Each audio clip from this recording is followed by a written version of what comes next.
book reading time. I'll put this right here. Yo, Avons, is it Gabe? Yes, it is Gabe. I'm gonna read. It's reading day. I'm gonna read, okay?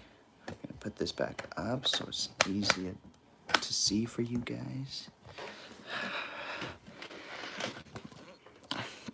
One 7th grade girl summed it up.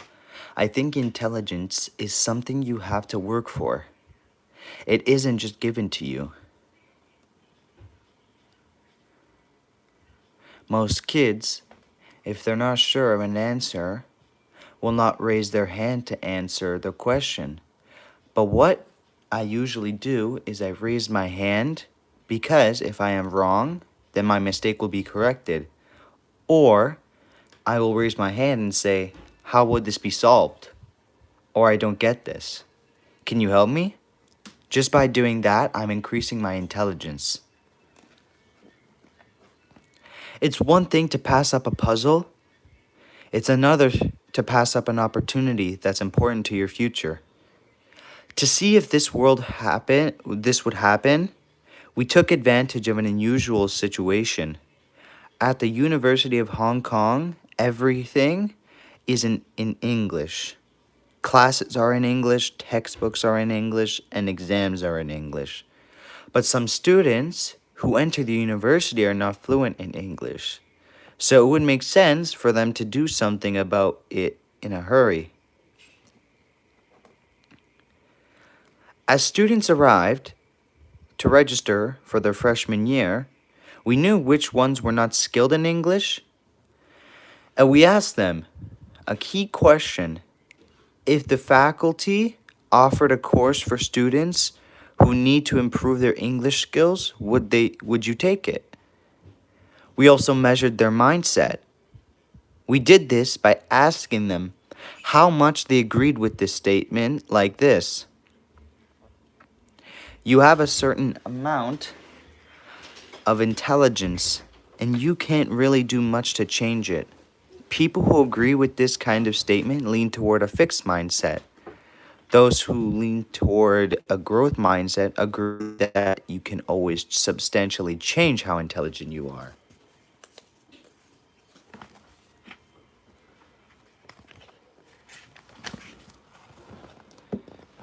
Later, we looked at who said yes to the English course.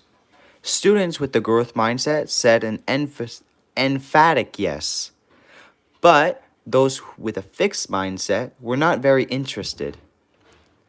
Believing that success is about learning, students with the growth mindset seized the chance, but those with the fixed mindset didn't want to expose their deficiencies. Instead, to feel smart in the short run, they were willing to put their college careers at risk. This is how the fixed mindset makes people into non-learners.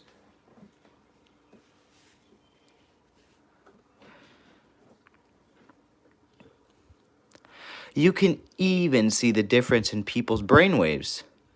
People with both mindsets came into our brainwave lab at Columbia. As they answered hard questions and got feedback, we were curious about when their brain waves would show them to be interested and attentive. People with a fixed mindset were only interested when the feedback reflected on their ability. Their brain waves showed them paying close attention when they were told whether their answer was right or wrong. But when they were presented with information that could help them learn, there was no sign of interest.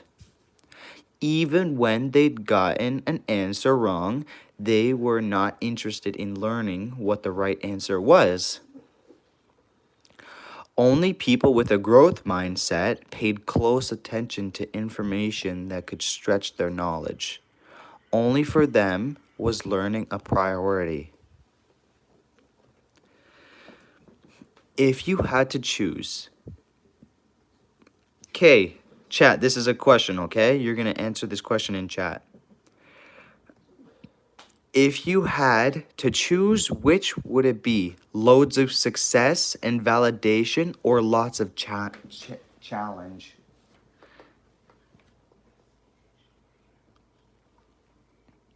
Loads of success and validation or lots of challenge? Which would you choose?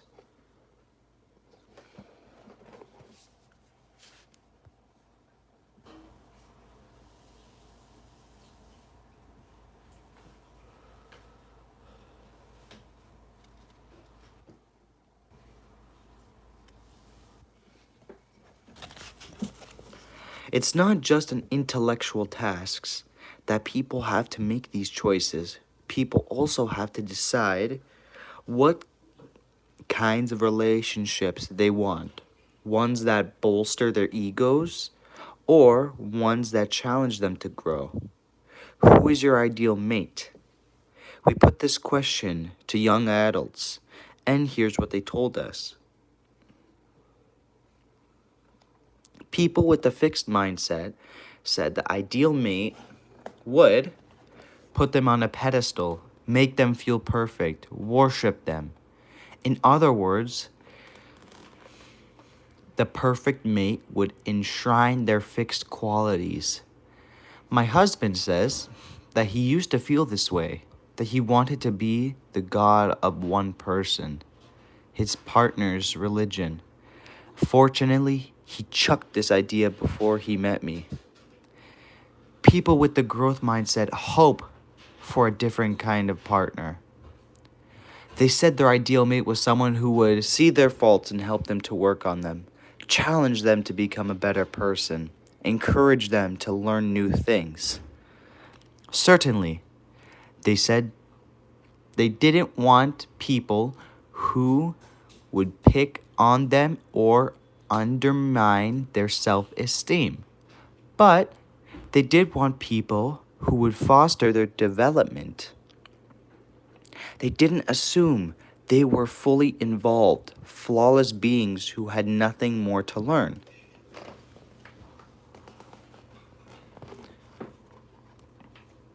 Are, are you already thinking? Uh-oh. What if two people with different mindsets get together? A growth mindset woman tells about their marriage to a fixed mindset man. I had barely gotten all the rice out of my hair when I began to realize I made a big mistake. Every time I said something like, why don't we try to go out a little more? Or, I like it if you consulted me before making decisions. He was devastated. Then instead of talking about the issue I raised, I'd have to spend literally an hour repairing the damage and making him feel good again. Plus, he would then run to the phone to call his mother, who always showered him with the constant adoration he seemed to need. We were both young and new at marriage. I just wanted to communicate. So the husband's idea of a successful relationship, total uncritical acceptance, was not the wife's. And the wife's idea of a successful relationship, confronting problems, was not the husband's. One person's growth was the other person's nightmare.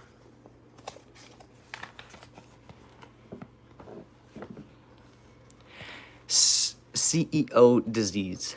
Speaking of the reigning from atop a pedestal and wanting to be seen as perfect, you won't be surprised that this is often called CEO disease. Lee Iacocca had a bad case of it.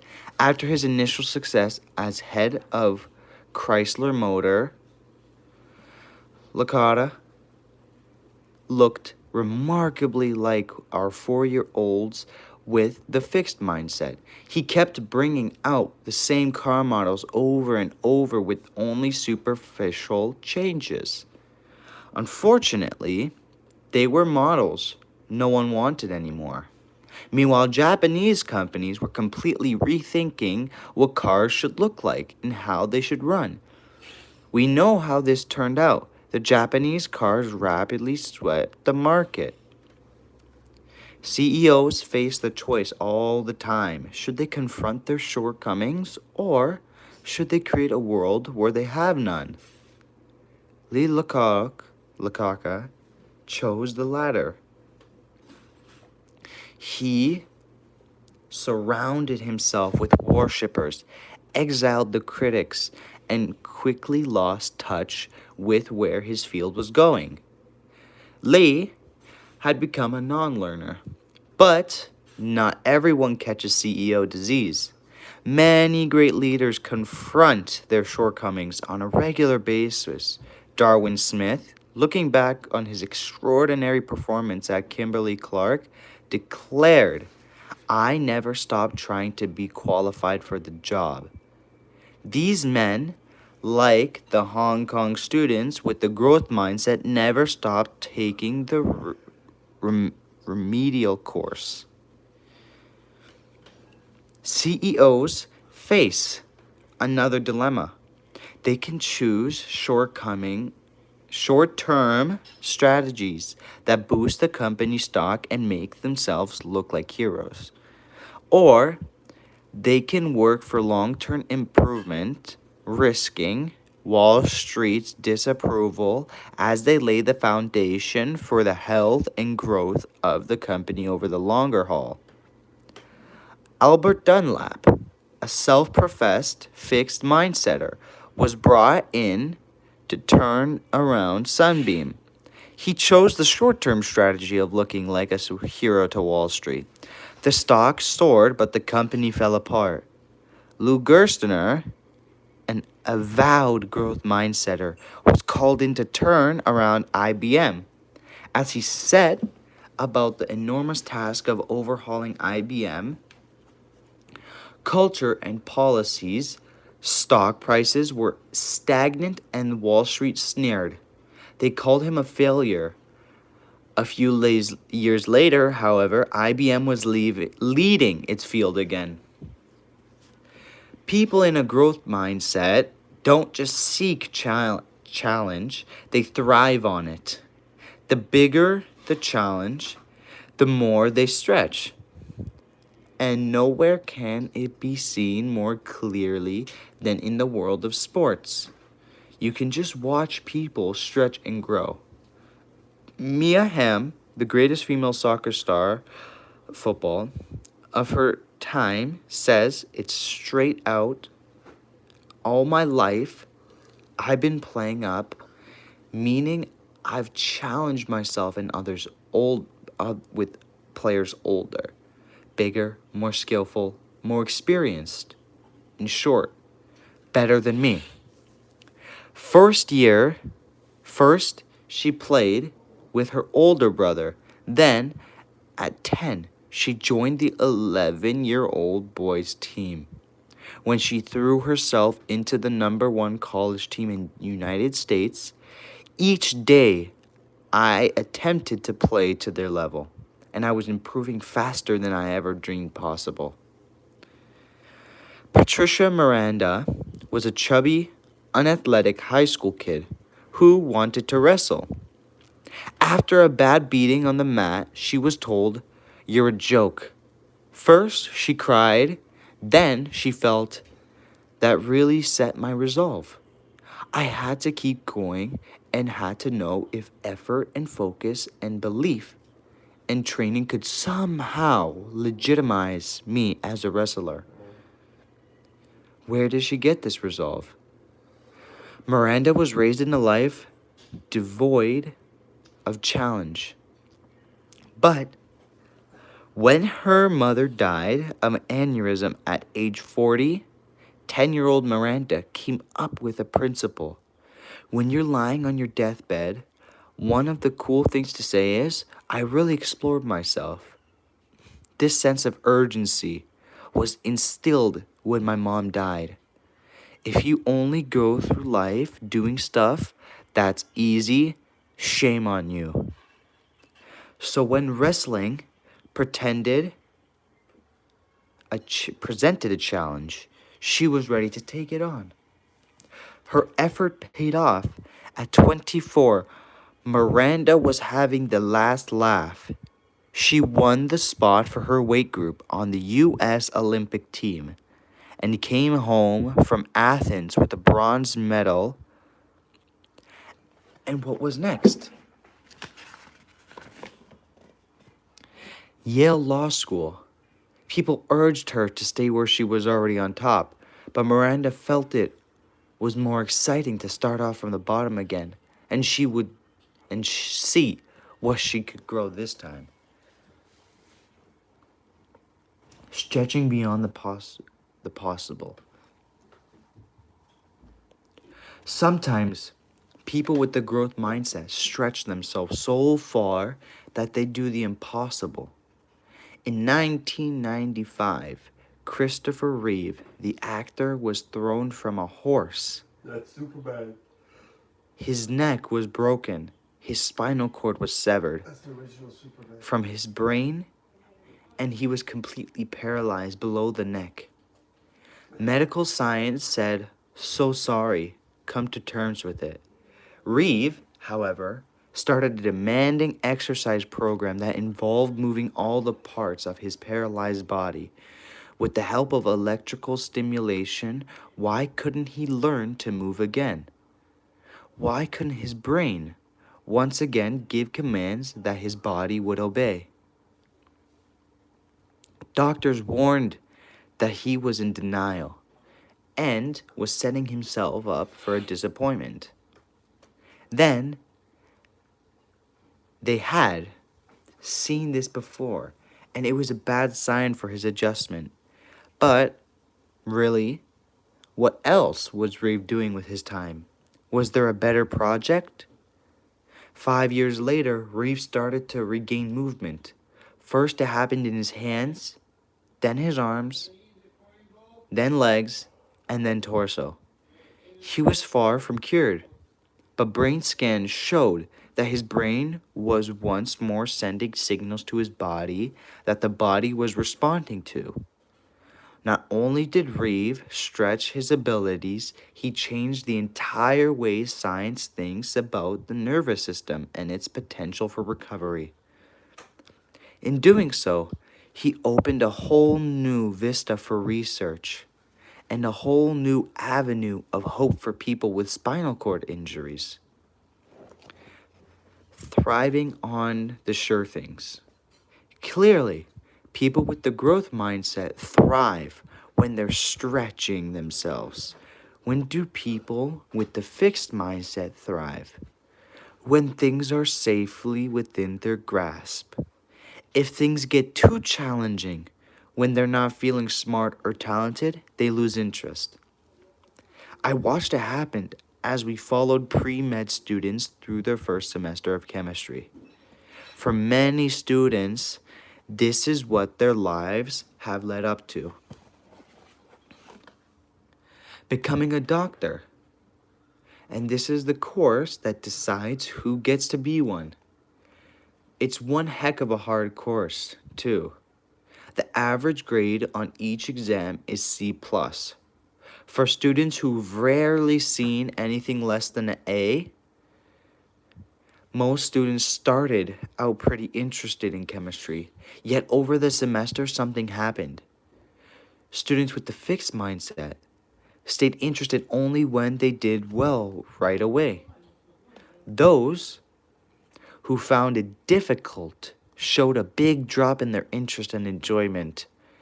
If it wasn't a testimony to their intelligence, they couldn't enjoy it.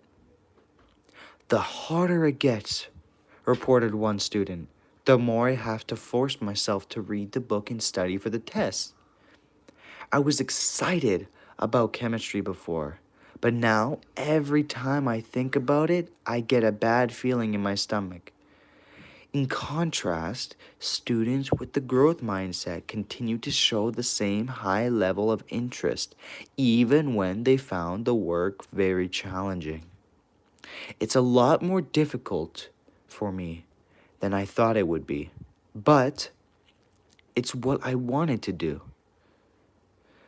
So, that only makes me more determined. When they tell me I can't, it really gets me going. Challenge and interest went hand in hand. We saw the same thing in younger students. We gave fifth graders intriguing puzzles, which they all loved. But when we made them harder, children with the fixed mindset showed a big plunge in enjoyment.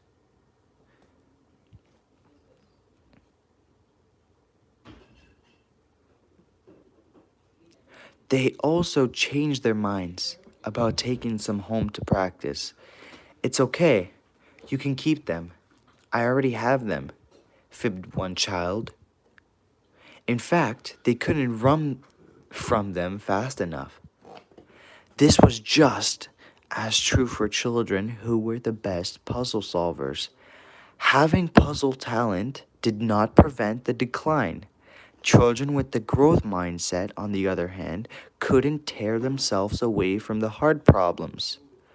These were the favorites, and these were the ones that wanted to take home. Could you write down the names of these puzzles? One child asked. So my mom can buy me some more when these run out. Not long ago, I was interested to read about Marina Semnoeva, a great Russian dancer and teacher, who devised a novel way selecting her students. It was a clever test for mindset. As a former student tells it, her students first have to survive a trial period while she watches to see how you react to praise and to correction. Those more responsive to the correction are deemed worthy. In other words, she separates the ones who get their thrill from what's easy, what they've already mastered, from those who get their thrill from what's hard. I'll never forget the first time I heard myself say, "This is hard. This is fun." That's the moment I knew I was changing mindsets. When do you feel smart? When you're flawless or when you're learning? The plot is about to thicken, for in the fixed mindset, it's not enough just to succeed. It's not enough just to look smart and talented. You have to be pretty much flawless. And you have to be flawless right away. We asked people ranging from grade schoolers to young adults, when do you feel smart? The differences were striking. People with the fixed mindset said, it's when I don't make mistakes. When I finish something fast and it's perfect. When something is easy for me, but other people can't do it. It's about being perfect right now. But people with the growth mindset said, when it's really hard, and try really hard, and I can't do something I couldn't do before. Or when I work on something a long time and I start to figure it out. For them, it's not about immediate perfection. It's about learning something over time, confronting a challenge, and making progress. If you have an ability, why should you need learning? Actually, people with the fixed mindset expect ability to show up on its own before any learning takes place. After all, if you have it, and if you don't, you don't. I see this all the time. Out of all the applicants from all over the world, my department at Columbia admitted 6 new graduate students a year. They all had amazing test scores, nearly perfect grades, and rave recommendations from eminent scholars. Moreover, they'd be courted by the top grad schools. It took one day for some of them to feel like complete imposters. Yesterday, they were hotshots. Today, they're failures. Here's what happens.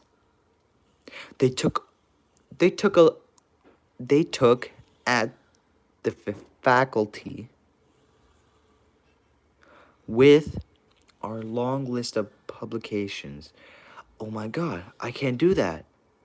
They look at the advanced students who are submitting articles for publication and writing grant proposals. Oh my god, I can't do that. They know how to take tests and get A's, but they don't know how to do this yet. They forget the yet. Isn't that what school is for? To teach. They're there to learn how to do these things, not because they already know everything. I wonder if this is what happened to Janet Cook and Stephen Glass. They were both young reporters who skyrocketed to the top. On fabricated articles, Janet Cook won a Pulitzer Prize for her Washington Post articles about an 8-year-old boy who was a drug addict. The boy did not exist, and she was later stripped of her prize.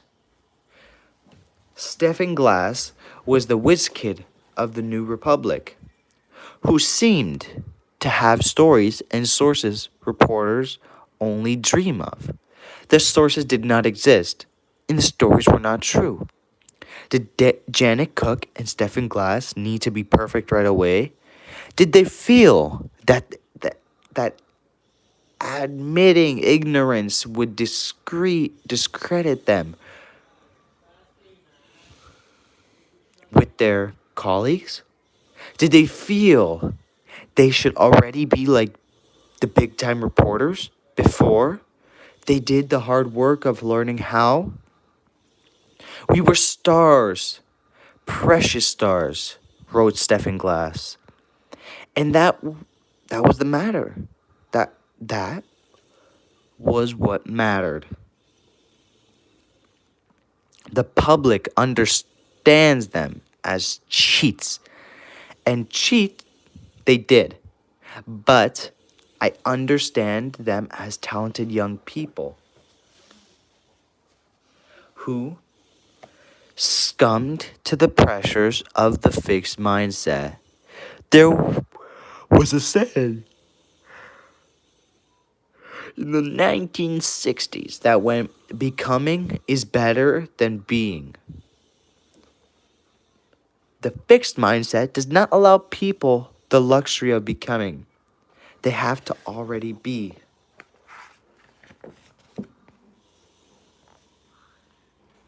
No problem, Caden. Gotta do something, right? A test score is forever. Let's take a closer look at why, in the fixed mindset, it's so crucial to be perfect right now. It's because one test or one evaluation can measure you forever.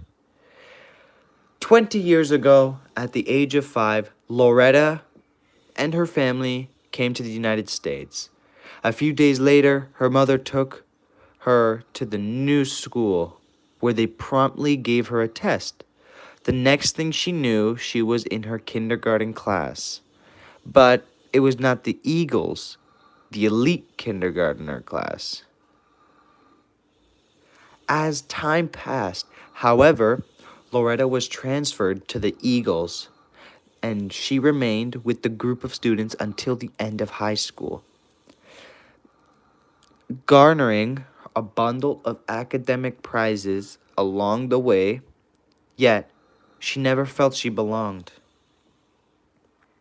That first test, she was convinced, diagnosed her fixed ability, and said that she was not a true eagle. Never mind that she had been 5 years old and had just made a radical change to a new country, or that maybe there hadn't been room in the Eagles for a while, or that maybe the school decided she would have an easier transition in a more low key class. There are so many ways to understand what happened and what it meant. Unfortunately, she chose the wrong one. For in the world of the fixed mindset, there is no way to become an eagle. If you were a true eagle, you would have aced the test and been hailed as an eagle at once. Is Loretta a rare case? Or is this kind of thinking more common than we realize? To find out, we showed fifth graders a closed cardboard box and told them it had a test inside. This test, we said, measured an important school ability. We told them nothing more. Then we asked them questions about the test. First, we wanted to make sure they'd accepted our description. So we asked them, how much do you think this test measures an important school ability? All of them had taken our word for it. Next, we'd asked, do you think this test measures how smart you are? And do you think this test measures how smart you'll be when you grow up? Students with a growth mindset had taken our word that the test measured an important ability, but they didn't think it measured how smart they were. And they certainly didn't think it would tell them how smart they'd be when they grew up. In fact, one of them told us, no way, ain't no test can do that. But students with the fixed mindset didn't simply believe the test could measure an important ability.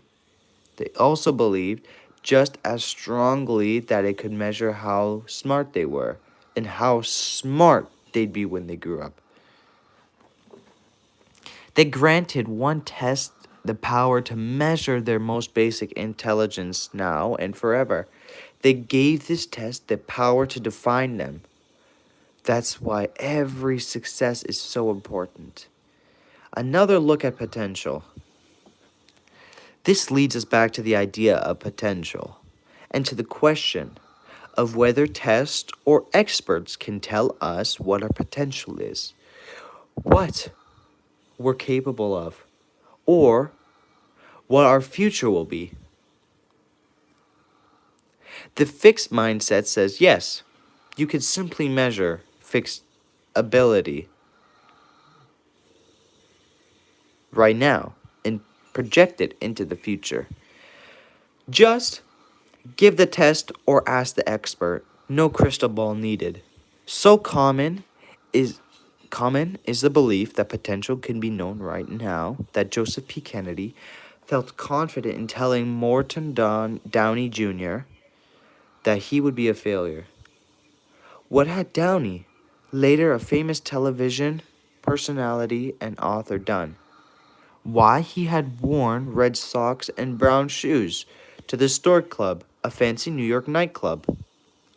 Morton, Kennedy told him, I don't know anybody I've never met in my life wearing red socks and brown shoes who ever succeeded. Young man, let me tell you now, you do stand out, but you don't stand out in a way that makes people will ever admire you. Many of the most accomplished people of our era were considered by experts to have no future.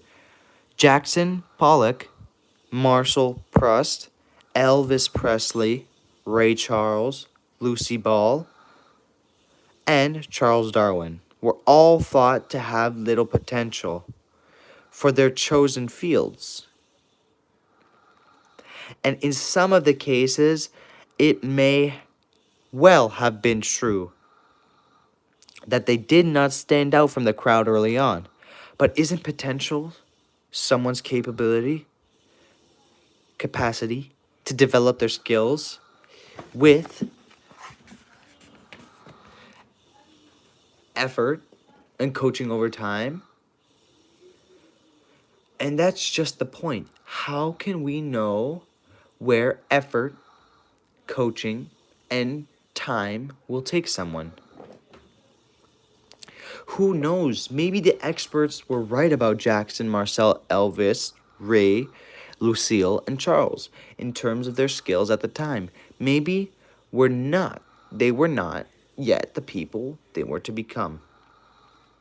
I once went to an exhibit in London of Paul Cézanne's early paintings. On my way there, I wondered who Cézanne was and what his paintings were like before he was the painter we know today. I was intensely curious about Cézanne. Is one of my favorites because Cézanne is one of my favorite artists. And the man who set the stage for much of modern art. Here's what I found. Some of the paintings were pretty bad. They were overwrought senses, some violent, with amateurishly painted people. Although there were some paintings that foreshadowed the later Cézanne, many did not. Was the early Cézanne not talented, or did it just take time for Cézanne to become Cézanne? People with the growth mindset know that it takes time for potential to flower. Recently, I got an angry letter from a teacher who had taken one of our surveys. The survey portrays a hypothetical student, Jennifer, who had gotten 65% in a math test.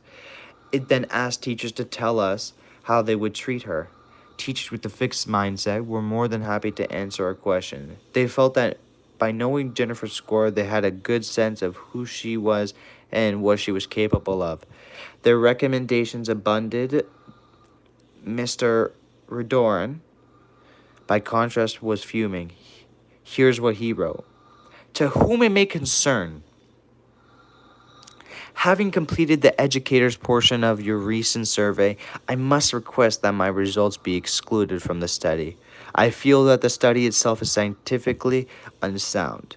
Unfortunately, the test uses a faulty premises, asking teachers to make assumptions about a given student based on nothing more than a number on a page. Performance cannot be based on one assessment. You cannot determine the slope of a line given only 1 point. There is no line to begin with. A single point in time does not show trends, improvement, lack of effort, or mathematical ability. Sincerely, Michael D. Riordan. I was delighted with Mr. Riordan's critique and couldn't have agreed with him more. An assessment at one point in time has little value for understanding someone's ability, let alone their potential to succeed in the future. It was disturbing how many teachers thought otherwise, and that was the point of our study. The idea that one evaluation can measure you forever is what creates the urgency for those with a fixed mindset. That's why they must succeed perfectly and immediately. Who can afford the luxury of trying to grow when everything is on the line right now?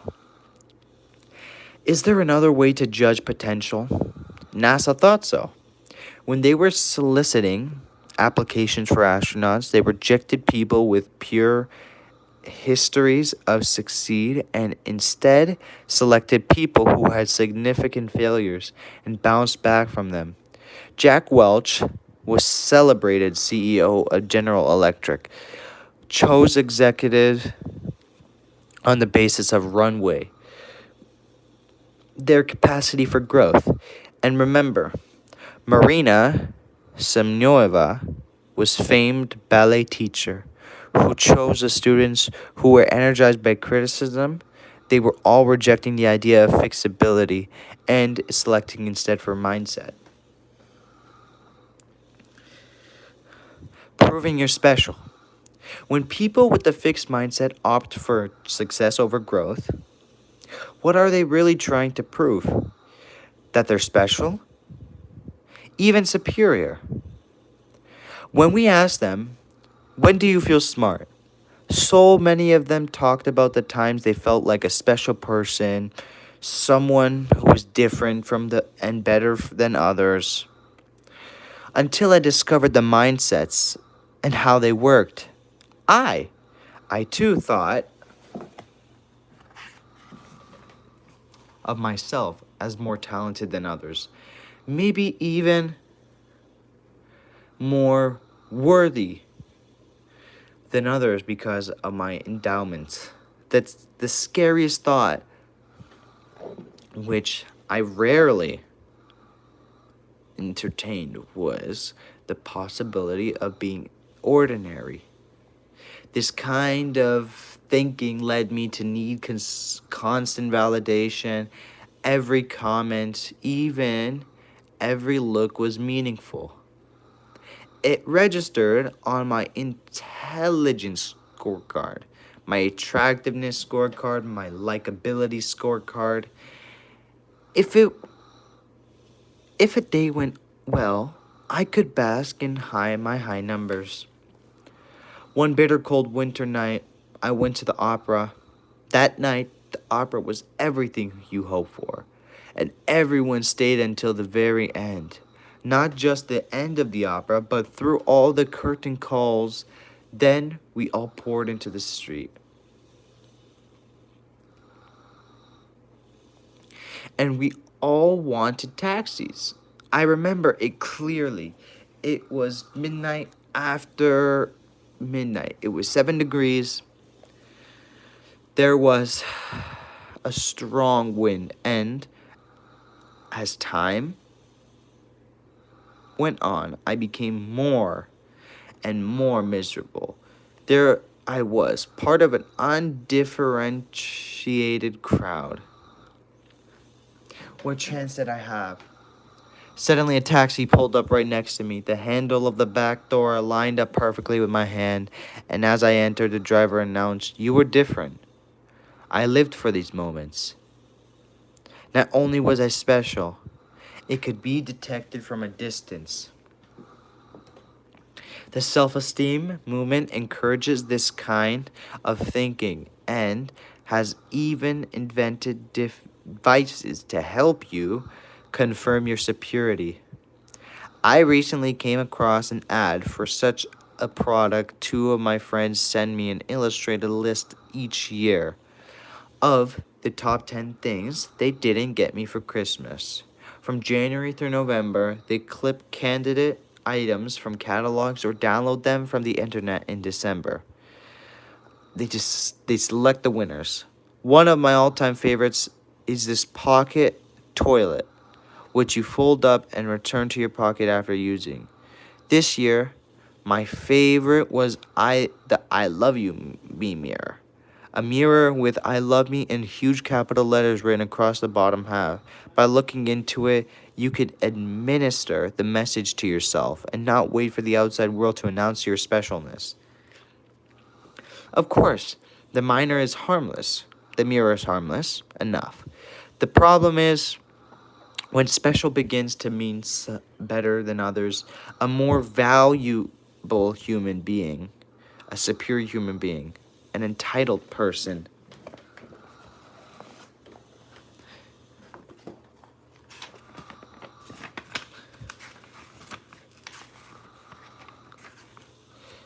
Chat. Is this a long chapter? I think it is. I'm so confused. What chapter am I on? Chat, we're gonna end stream here, okay? I'll read more tomorrow. Have a nice day, chat. And this is the book right here.